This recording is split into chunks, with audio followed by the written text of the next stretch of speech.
just want to get the bad guys, but if I can't see him, I can't shoot him. And continues to play at the Cinemark 6, just 3 miles from the courtroom where a jury must decide if Kyle's killer is a villain or victim. Lauren Savage joins me now. So according to testimony from Taya Kyle, who's Kyle's widow today, she said she briefly spoke to him on the phone before he was killed. What was said in that conversation? Anderson, she was asked to sort of walk through that horrible day. She talked about the last time she saw her husband. They met in the house, they exchanged a hug and a kiss, and I love you, and he was on his way. Then a couple hours later, she said she reached out to him by telephone and apparently got him at that gun range. And she noticed that he was uncharacteristically different. When asked how different, she said, well, it sounded like he wanted to say something more, but couldn't because of someone nearby. It turns out that was the last conversation the couple would ever have. Lauren Savage, appreciate it. Thanks very much for the update. Joining me, CNN senior legal analyst Jeffrey Toobin and former Navy SEAL Marcus Luttrell, author of the book Lone Survivor, which tells the story of his survival and the deaths of his fellow SEALs on a mission in Afghanistan. Marcus, first of all, just talk to me a little bit about Chris Kyle. What kind of a guy was he? I mean, we've all read the book, we've all seen the movie. You know, I saw him on television. I know, you know, his lovely wife. What are your memories of him? We obviously became friends when we were young frogs. I mean, we weren't even frogs, we were tadpoles, so we were still going through training. We met in buds, went through SPT together, went to the teams together, and obviously, you know how tight knit our community is. We just kind of grew from there, and then both being Texas boys, once we both got out, we stayed in touch and stayed together. Our wives are very close, and I mean, he's a great man, and I could say that until I'm blue in the face. I mean, he's a great father, and I can't attest to being a good husband. I mean, I wasn't married to him, but I know that Taya loved him very much. So, and he cared about veterans. I mean, as you do, he cared about helping guys who were coming back, men and women coming back. Absolutely. I mean, the way he stayed connected, like a lot of the veterans do, we do stuff with veterans and outside of the military. And that's what he did. I mean, he took guys to the range, he talked to them, and he helped them learn how to shoot, and that was kind of his connections. That's the way he stayed kind of in tune with the military. And, you know, there's been so much written about, talked about PTSD now, and people are so much more informed about it, and rightly so. The fact that this guy who allegedly killed Chris Kyle, the fact that his attorneys plan to use an insanity defense, and you know, there's a lot of people I know who are concerned that, who have gone through PTSD, who are concerned that linking insanity to PTSD just fuel people's misconception. Right. I think that's kind of a slippery slope. I mean, being insane and having PTSD, I would imagine, are two different things. And just because you were in the military and you wear the uniform, that doesn't automatically mean you have PTSD. Just because you went over to the sandbox and were over there for a little while, or 6 months, whatever it was, doesn't mean you 4.25 miles. You saw combat or 43B on the right. I mean, yeah, it's stressful. I get that, and people handle stress differently. But the fact that you claim that PTSD drove you to murder, I think is kind of crap. I don't necessarily agree with that. And just because you have PTSD doesn't mean you don't know right from wrong. Because that's what the attorneys are going to say, that he didn't know right from wrong when the shooting occurred. Yeah. Everybody has stress in their life. Everybody. You don't have to be in the military to have a stressful day. And to cop to that, because that's the reason you shot 2 people. I mean, I'm not a lawyer. I don't believe that one bit. Jeff, I mean, insanity defenses, just legally in murder cases, are difficult to mount, right? They are very difficult to mount. We talk about them a lot, but they actually almost never succeed with juries, just for the obvious reason that jurors are ordinary people and they believe in personal responsibility. And if a person has any sort of control over themselves, the jurors almost always vote to convict. And Jeff, somebody using PTSD, as Marcus said, PTSD is not insanity. I mean, just because you have PTSD, it doesn't mean they're eligible for insanity. But by no means, and in fact, PTSD alone is almost by definition not insanity.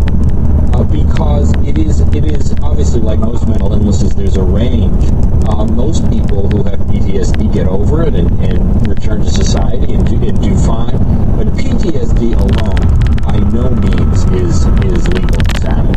And Marcus, I mean, the horrible irony, the sad irony of the whole situation is Chris, guy trying to help somebody who, had served this country, someone who allegedly was suffering from PTSD or something else, and that fact that person ended up being the one who killed him is just, I mean, it's just such a horrific irony.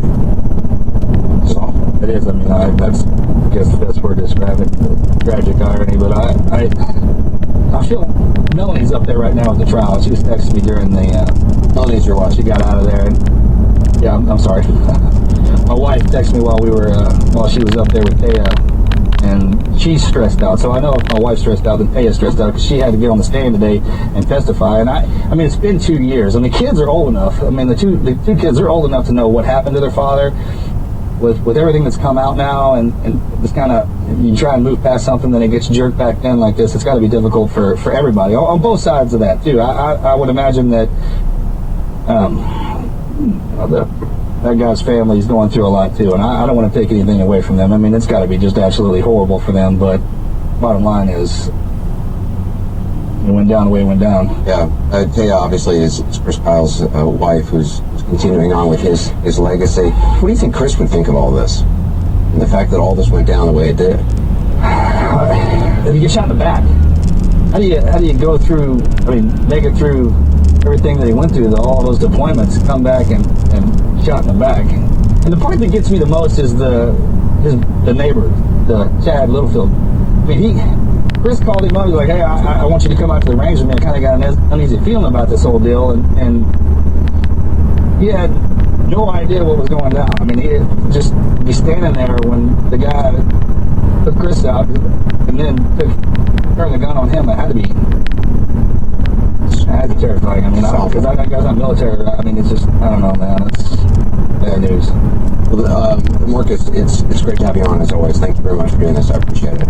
Jeff Tubin as well. Absolutely, brother, man. A quick reminder, make sure you set your DVR. You can watch 360 whenever you'd like. Just ahead, President Obama sending his strategy for fighting ISIS to Congress. We'll talk about whether it will survive the scrutiny and whether it's likely to be effective on the ground. Hey, I'm Jenny McCarthy, host of Dirty, Sexy, Funny on Sirius XM Stars. We're always talking about love and relationships and dating. And for Valentine's, we're doing it up big time with a special subscriber Valentine's special. We'll have some of you guys play Singled Out again. We'll talk about good dates, bad dates, talk to some slugs, and have a little sexy fun, romantic, and naughty. The big Valentine's Day special with me, Jenny McCarthy, Friday at 10 a.m. East, 7 West on Sirius XM Stars 109. Or listen on the Sirius XM app. CNN, the worldwide leader in news, Sirius XM 115, and on the Sirius XM app for smartphones.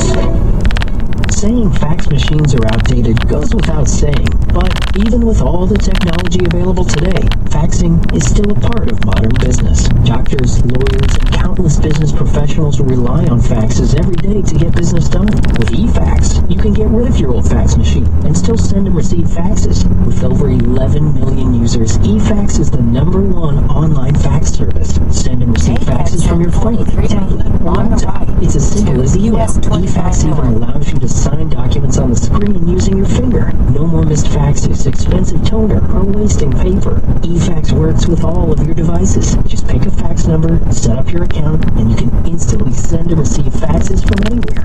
Right now, you can try eFax free for 30 days by going to efaxradio.com. That's a special site for Sirius XM listeners. Say goodbye to your fax machine and start your free trial today. Go to efaxradio.com. That's efaxradio.com. What the? Don't be alarmed. I'm not your evil CEO twin. But you look just like me. That's because I'm future you, and I've traveled back in time with 2 messages. At exactly 12:43 p.m. today, the future of your company will hang in the balance. You'll decide to either go with Paycom or not. What should I do? Choose Paycom for all your HR and payroll needs. But why? Without Paycom, your HR technology is disjointed. A database here, a spreadsheet there. Your HR team is pushing buttons instead of managing your people. They're letting that whiz kid you hired waste away in the basement. But Paycom's technology generates data you can act on, so your HR staff can get the most out of your workforce. And that whiz kid in the basement, he'll build you a time machine. Paycom come it is. Anything else? Yes. Sell your vintage car collection. But they look great on the road. Roads? Where you're going, you won't need roads. You just need Paycom. Visit paycom.com. This is SiriusXM. SiriusXM makes you laugh with clean comedy on Laugh USA. Hear Jeff Foxworthy, Larry the Cable Guy, Phil Avon, and more on Blue Collar Radio. Raw Dog, SiriusXM Comedy Hits. Jamie Foxx presents music, comedy, and entertainment on the Fox Source. SiriusXM Comedy. President Obama today said that ISIS will be destroyed and asked for Congress's formal approval to do it. He sent a proposed authorization for the use of force to sign off on or more likely modify. Now, it's limited in duration, 3 years, and limited in scope, no long-term use of ground forces. However, he also said this. We had actionable intelligence about a gathering of ISIL leaders. Our partners didn't have the capacity to get them. Turn left on I will be Legend prepared Drive. to order then our take the special first forces to right. take action because I will not allow these terrorists to have a safe haven. So we need flexibility, but we also have to be careful and deliberate. President Obama said that members of both parties were Turn left consulted on in the Legend making of Drive, this. Now, then that take said, the first some on each right. side have already spoken out against it for doing too Turn little right or to on some not going Newbern far Road. enough. Let's get perspective now from senior political commentator and President Obama's former press secretary, Jay Carney, also Mike Duran, senior fellow at the Hudson Institute. So, Jay, I mean, first of all, what do you make of the fact that it's not just Republicans, but some Democrats who have problems with this? John Boehner is saying it's Turn right too restrictive. on Nancy Legend Pelosi Drive supporters Court, pretty then lukewarm, take the saying first right. Congress still has to craft something better. Well, it sounds like the Goldilocks AUMF, right? Authorization for the use of military force, which means he basically pleases almost no one. Democrats are very wary, having lived through the Bush experience with sort of open-ended blank checks provided by Congress to the president for wars in Afghanistan and Iraq. They don't want any kind of engagement that's not completely constricted, and obviously there's wiggle room in this one and a 3-year duration. Some Republicans, on the other hand, although not all of them, but some Republicans, including leaders and major voices like Senator McCain and Senator Graham, believe it's not enough. They would prefer something more open-ended. They would prefer giving the Commander-in-Chief all the authority he might need under any potential circumstance. But I think what is clear is that we're not going to invade with ground forces Syria, and we're not sending massive ground troops back to Iraq. So there's no support for that in the public, and there's no